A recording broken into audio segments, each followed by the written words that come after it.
to Pink and Purple, a show that celebrates women with myself, Princess Mbofu. And today we are celebrating women in the mining sector. But before we get to meet my guest, let's check out this performance. I hope you enjoy it.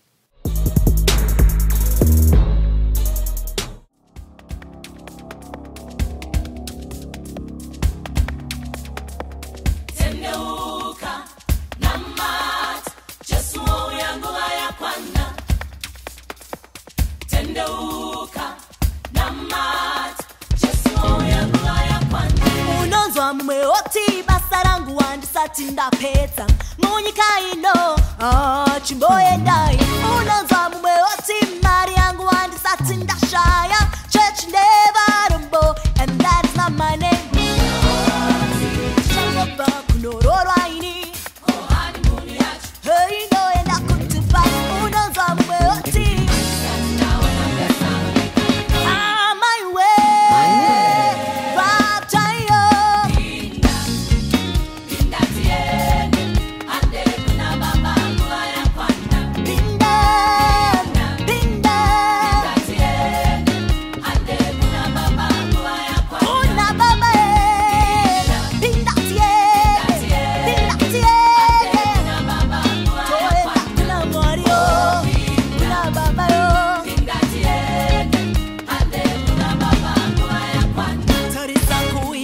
Jesu, hapana nozira, chanwi asetoti. Sakaka sirisa upeni wako shambitaiwe, lekutipera richarira. The trumpet to sound, cherongiro ziasisire, bano ya poresi, tenuka maramai, katsirira, katsirira, beram, beram, berarori.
So the mining industry is a field that is heavily dominated by men.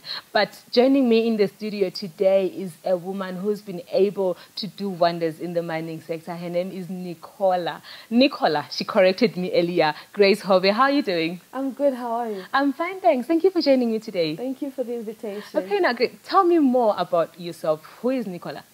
So Nicola is a 24-year-old mining entrepreneur. I am currently in business school in South Africa. I love mining. I've fallen in love with it over the last 5 years. I'm also the new curator for the World Economic Forum Global Shapers Community for Bulawayo Hub. So it's an exciting time for me as a young person. I've been doing mining since I left high school. And how many years ago was that? That was almost 5 years, exactly 5 years now. Wow. Yeah. All right. So I understand you were at a law school in South Africa before you ventured into mining. Yeah. Why mining? Why did you choose mining? Mining, like I would always tell people, I don't think I chose mining, but I would like to think of it as an opportunity God called me into, a space I really feel was destined for me as a person, because the things that have happened in the last year, a few years, have really shown me that God really had this planned out. So I got into mining by chance. A group of friends of mine were starting out a mining project in a town nearby, Bulawayo. So what happened is, I was taking my gap year right after high school. I was 19. I'd just come from Harare from a business competition I'd excelled in. So I just asked those friends of mine and I said, guys, can I just join you? So because I don't have much I'm doing, let me join you. So they allowed me. So I'd join them on weekends. They'd go out, start on the exploration projects. And before I knew it, I was really getting the grasp of the mining sector. And I was really having my mind opened up on the opportunities that exist, not just in mining, but across the value chain. So unfortunately, my friends quit. But I then decided, let me just continue. It was so fun for me. More than just the mining side of it, it was just a beautiful experience and an adventure. So I continued on weekends. A few friends of mine who stayed would join each other on weekends and go about people's mines, learning about how to start a mining project, what it takes. In mining, you learn better on the ground. You learn through experience as opposed to just merely listening to someone talk about it. So we'll go out, visit different mines. Fortunately, some people were kind enough to give us an opportunity to learn and ask questions and experience and go into deep mines. Some were short, and it was a beautiful experience. So that's how I started mining. Well, so when you were 19, did you used to get inside the mines? Yes. Wasn't that scary? Well, I always say, people always ask me the question, is it scary? I think I'd be scared. Any new shaft you get into will always be scary because you don't know what to expect. True. Of course, even if you say you have a map to really try and imagine how the place will look like, it will always be scary. But second, third, fourth experience, it's fun.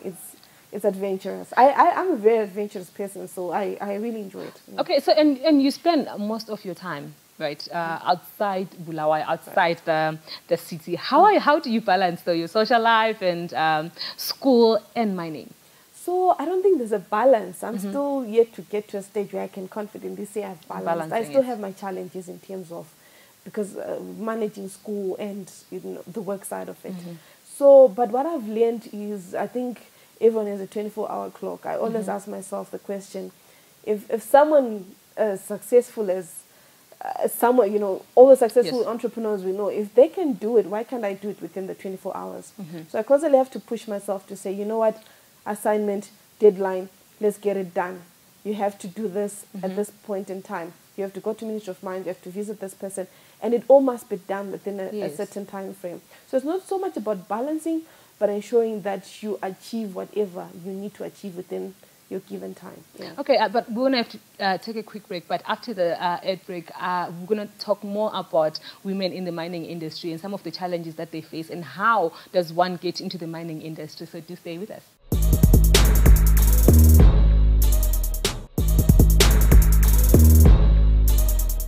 Welcome back. You're still tuned into Pink and Purple right here on ZTV. And today we're talking about women in mining. Now, Nicola, right? I keep saying Nicola. Nicola, earlier on you mentioned that you started mining when you were only 19. Right. And I know there were some of the challenges that you faced. What are some of the challenges that you faced when you started mining and how were you able to overcome those?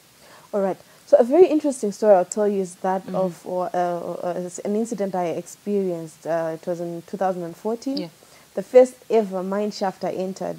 I remember it took a lot of negotiating with the men that supposedly mined that mine. So it took a lot of negotiating. They said, no, a woman can't go underground. Abafazi, in Ndebele they'll say, abafazi baxotsha imali. Wow. Meaning women, in the literal sense it would mean women chase money. So you can't go underground because it would be bad luck.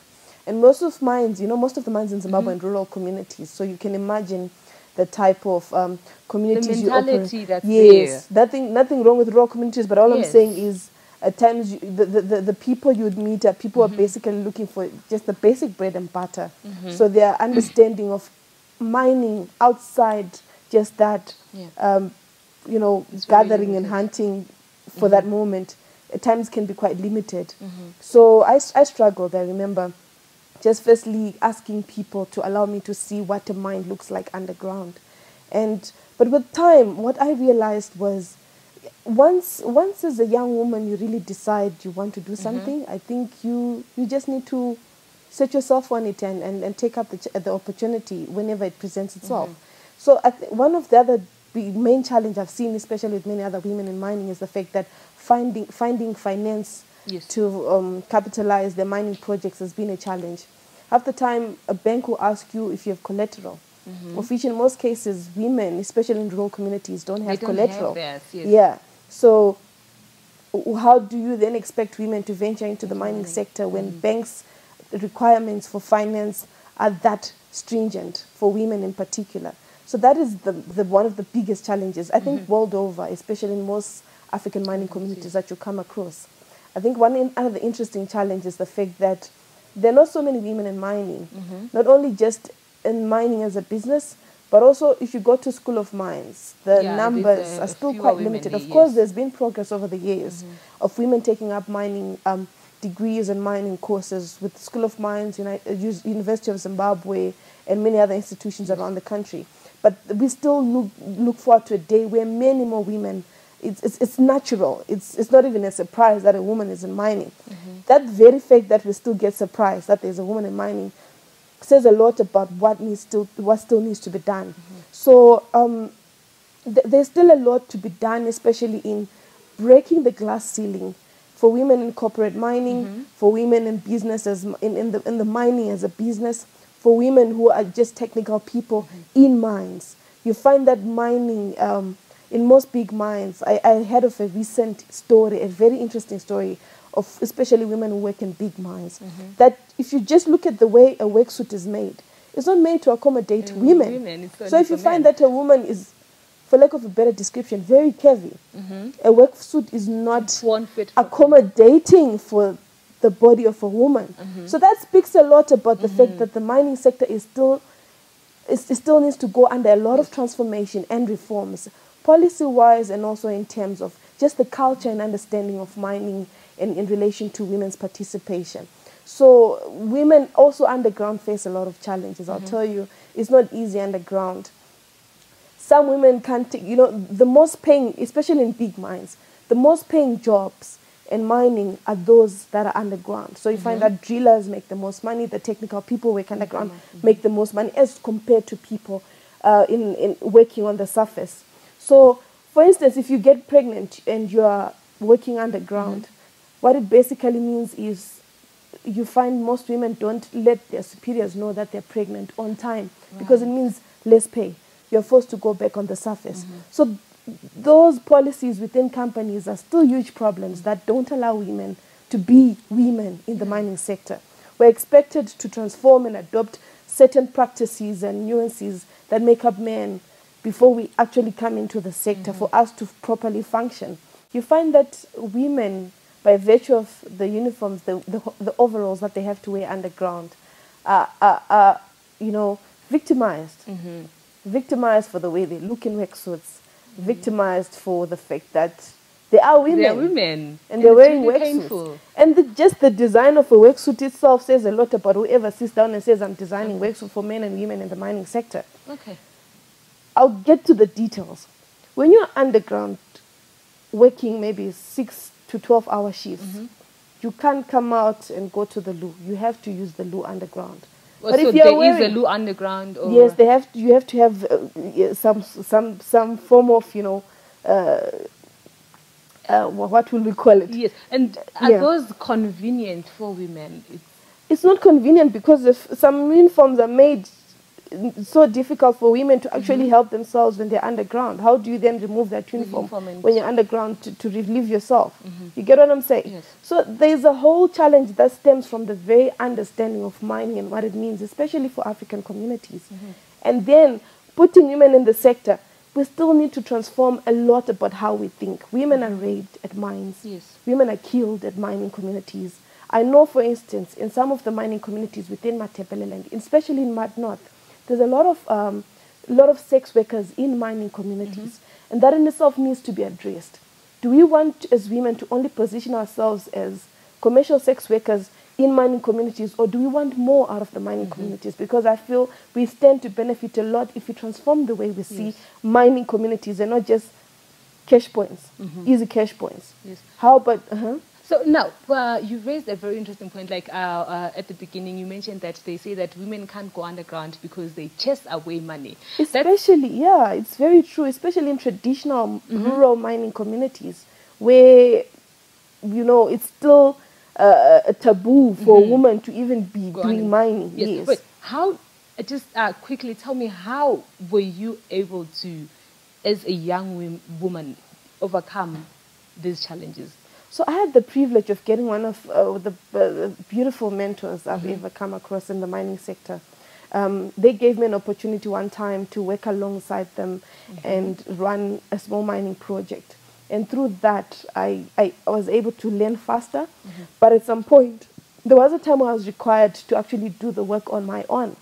So I got the opportunity one time to literally run a mine from an administrative point of view. So in that moment, that was the first time I actually came face to face with what it means to run a small mining project. And in all that, I think one thing that stood out was the fact that when you are clear on the ground and you clearly define the terms of engagement, I'm not coming there as a pretty face to decorate the bush. No. We're here to make money and we have to do that. And we both want to make money. So when we get to the bush, if there's a line of authority, it must be followed. I think I've been privileged enough to have the gift of leadership that I'm able to then say to whatever team I'm working with, guys, this is what needs to be done. And I'm grateful to have men, some, not all of them, in that team. So for instance, a few will be really understanding and appreciative of the fact that there's a woman who's passionate about this and is going to really provide leadership for this particular project. But some still don't understand. Who are you? Right. Where are you coming from? Who are you to tell us things in the bush? Okay, well, we're going to have to take another quick ad break. But when we're back, I want to hear more on the advice that you can give women who want to venture into the mining sector and how they should get rid of that mentality of, no, I'm a woman, I can't be in mining. So please do stay with us.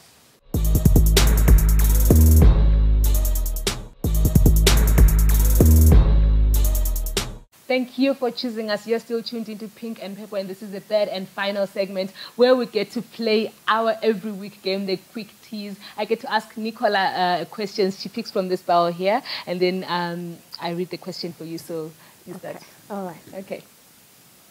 One question. This is just fun. It's an easy question. It's nothing complicated. All right. It says, what is the first thing that you notice when you see the opposite sex? When you see a man, what's the first thing that you notice? Your grooming, hair and beard. Why? You don't like men with beard? No, not that I like a particular thing, but I think it's the first thing I notice. Clean shaven or groomed or clean hair, nicely cut. I hope you're listening at home. That's the first thing I notice. Okay. Yeah. Another question. All right. Okay. How would you describe the job you do to a child? Okay, so to a child, I'll explain what I do in this way. So I wake up every morning with a group of different people. We go out into the bush. We dig very deep holes to take out special shiny treasures that are very important and could maybe make us go to Disneyland one day. if we make a lot of them. Okay. But So you know, that's what the I children do. are very curious. She can be like, but why do you have to dig a hole? Can't you like find the treasure anywhere else or something? No, I'll tell them, because special things are hidden deep into the earth. So we have to dig very deep, complicated holes to take out those treasures. I'm sure they would understand if you explain it like that. So too. Another question. Okay. All right. It says, what personal trait has gotten you in most trouble? I have a personal trait. I'm Yeah. quite a sharpshooter. At times I don't filter. I'm learning to filter. Am I looking nice today? Very beautiful. I don't like to mince my I'm words, just checking. but I'm learning. I think at times just being very outspoken It's has good. gotten me into a lot of trouble. But I feel like it's a good trait. I think it's a good trait. It can be troublesome Yes, at times. another question. All right. Okay, it says, if you could live in any TV home, which one would it be? TV home. Yes. Oh my word. Yes, yes, yes. So I have seen a house on the Real Housewives of California or something. No, not California. Is it California? Hollywood or something? No. One of these Real Housewives. And the house is amazing. I don't even understand how that house was built. It's amazing. It's so opulent. But it feels like a home. You know, opulence mixed with the homely feel. It's just beautifully done. It's amazing. Okay, this has been a fun game. Now let's talk about the advice that you can give to young women who want to venture into mining. What would you say to them? Okay, so the first thing, not only this advice only doesn't go out to women, but to people generally, especially within African mining communities, we need to change the way we think. We need to really transform how we understand and perceive being a mineral-rich continent. It's not enough to say we have 60 known minerals in Zimbabwe, but what does it mean if we have nothing to show for it? So we need to change our thinking, our understanding of being mineral-rich countries. But beyond that, to particularly young women, I would say, let's do away with the barriers to entry. Let's break ceilings. Let's even remove any box that exists. Mining opportunities should be open to everyone, and they are open to everyone. Let's come together. I believe there's strength in numbers. When women work together, so much can be done. I'd love to see a beautiful situation where we have a team of women running a mining company, a women-led mining institution, mine engineers, mining entrepreneurs, metallurgists, mining geologists, mine techs, coming together, forming a mining company, and that can be one of the most beautiful things to ever come out of this country. So I believe in the power of collaboration, and also read more about mining. It's not a very complicated industry limited to men. It's an opportunity for everyone, like I've said. And it would be beautiful to see not just one woman or the other coming from another country, but women coming together. In numbers. So much can be achieved. Right. So much. Yeah. Okay, I do hope that your words and what you do as a young woman inspires someone today. Now, how do people get in touch with you? Okay, so I'm available on almost all social media platforms. Facebook, Nicola Grace Hove. Twitter, Nicola Grace Hove. Instagram, my favorite, Nicola Grace Hove. You love Instagram. Yes, and I think basically from there, if we can connect, I can then share my cell phone number for WhatsApp and whatever. Don't you want to share your cell phone number here? No, it's only one. Nicola, So, yes. It's been a pleasure having you on the show today. Thank you so much for coming through. Thank you so much for the Right, and opportunity. thank you so much at home for joining us today on Pink and Pep. From myself, Princess Mpofu, and the crew behind the scenes, it's goodbye.